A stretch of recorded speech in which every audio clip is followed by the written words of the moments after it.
in delivering goods on what was a 4-day round trip to a handful of people.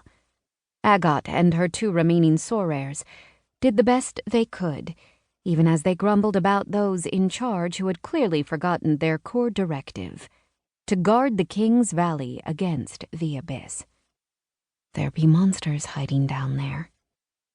Not that the citizens of King's Valley ever saw any. The mist made sure of that.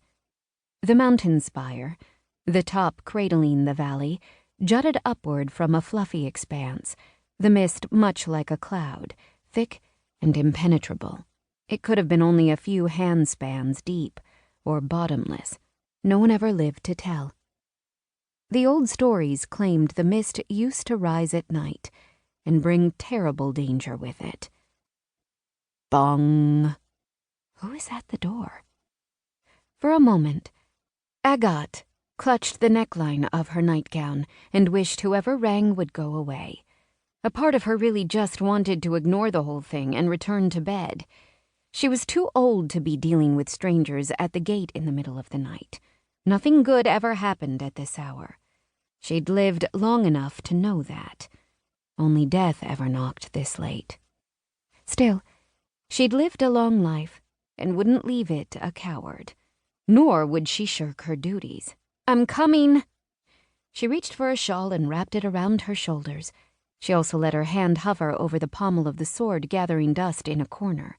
In all her decades of guarding the Abbey, she'd never encountered any threat. The legends of monsters were thought to be fables, or if real, then extinct. The worst creatures they'd encountered were the pterodactyls, flying beasts that thought small children were tasty snacks. A pity they didn't go after just the bratty ones. She tucked the shawl over her head, covering her gray hair, wisping from its many braids, strands gone thin now, compared to the lush mahogany waves of her youth. She slid on her slippers, the footwear she wore the most often these days, due to comfort. The bell didn't ring again. Perhaps whoever it was had left. Wishful thinking. She couldn't go back to bed until she checked. Agathe stepped out of the room by the gate, hers now for more than 50 revolutions of the world.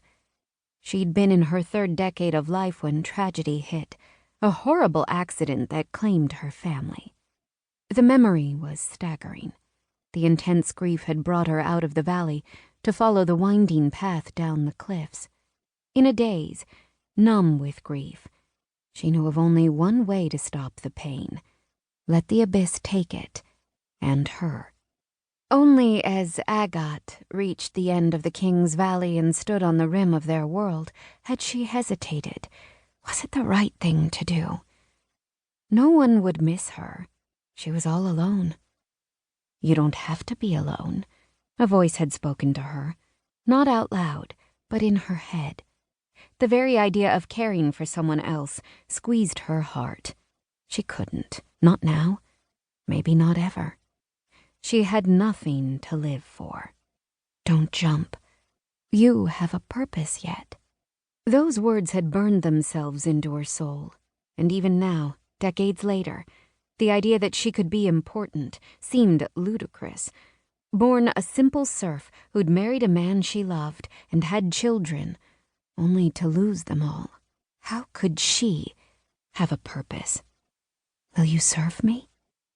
"Who are you?" she'd asked, not expecting an actual reply. "I am Nimue, goddess of the shield." The memory of that powerful reply still shook Agathe to the core. Chapter 2. A goddess had spoken to her. A much younger Agathe had dropped to her knees trembling, not so much with fear, but with awe. "Forgive me, goddess. I did not know." "Will you serve me?" "Yes." Why not? If Agathe didn't choose death, then why not a focus beyond that of knowing she'd never hear her children laugh again, or have her husband drag her close to whisper, "Meet me in the barn"? You may start by choosing to live. Agathe stepped away from the edge.